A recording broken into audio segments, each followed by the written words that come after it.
Hello, my name is Pablo Aschner. I am professor of endocrinology at the Javeriana University in Bogota, Colombia. And I want to thank you all for inviting me to present this topic on the classification of hypoglycemia. These are my disclosures. And I want to start by a background. 17 years ago, the American Diabetes Association formed a group to advise the FDA on how hypoglycemia should be used as an endpoint in studies for diabetes.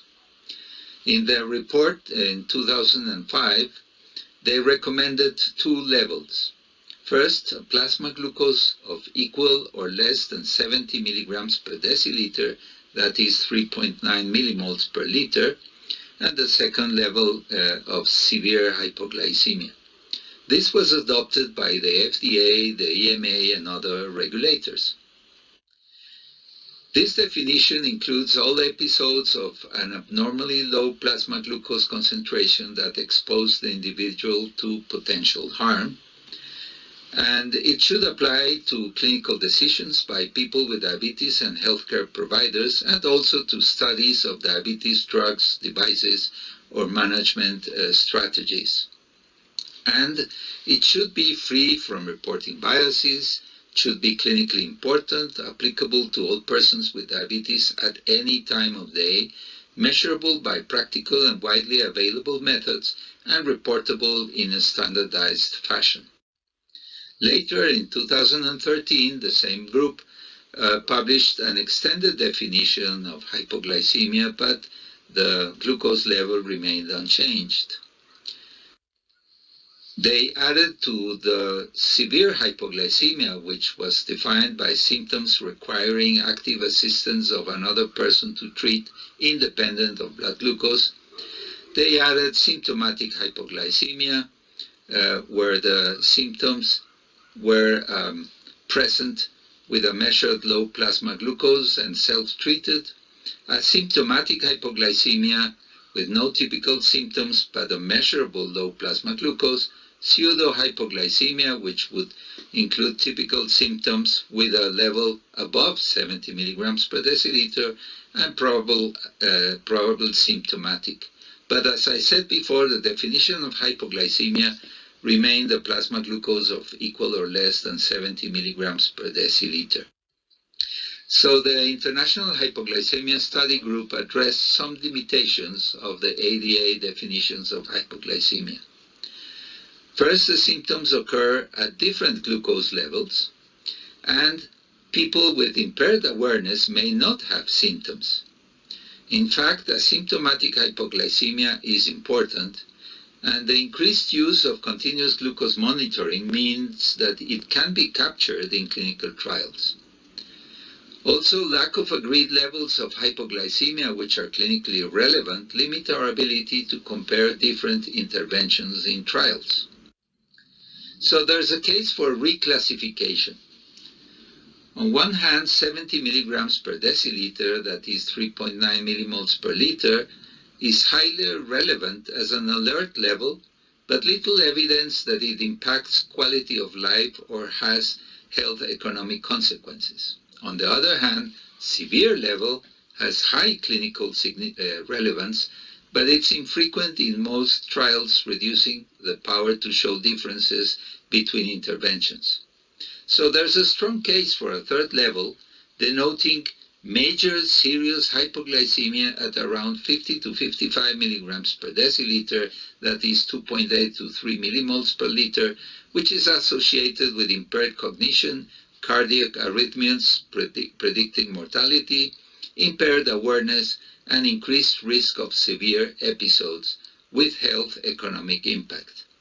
An agreed third level would allow meaningful comparisons between different interventions and allow the use of meta-analysis. Based on this, the ADA-ESD published a position statement regarding the recommendation of the International Hypoglycemia Study Group. This was published in 2017, And it states that the International Hypoglycemia Study Group recommends that the frequency of detection of a glucose concentration less than 3 millimoles per liter, that is 54 milligrams per deciliter, which it considers to be clinically significant biochemical hypoglycemia, should be included in reports of clinical trials of glucose-lowering drugs evaluated for the treatment of diabetes. And so the International Hypoglycemia Study Group proposed 3 levels when reporting hypoglycemia in clinical trials. Level 1, the same level presented by the ADA, an alert value of less than 3.9 millimoles per liter, that is 70 milligrams per deciliter or less, which need not be reported routinely in clinical studies, although this would depend on the purpose of the study.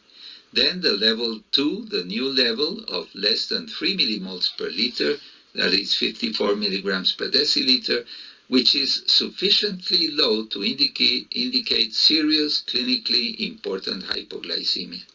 And the level 3, which remains severe hypoglycemia.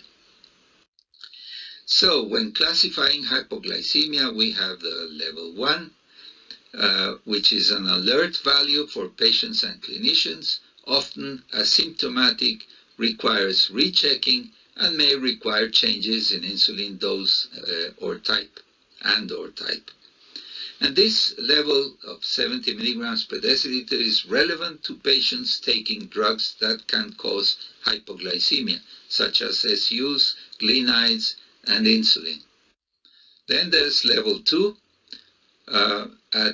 which denotes impaired cognitive function, repeated episodes, cause reduced awareness and predict severe episodes, predicts cardiac arrhythmias and mortality, and is likely to have health economic consequences. This level of less than 54 milligrams per deciliter, that is 3 millimoles per liter, potential terms to mention it include serious, major, clinically relevant, or clinically significant. And finally, there's the third level of severe hypoglycemia, which doesn't have a precise cutoff in terms of glucose concentration, but causes severe cognitive impairment, requires external assistance, may cause coma and seizures, and has already been defined by the ADA working group. It does not require blood glucose measurement, but it certainly needs immediate action. Thank you.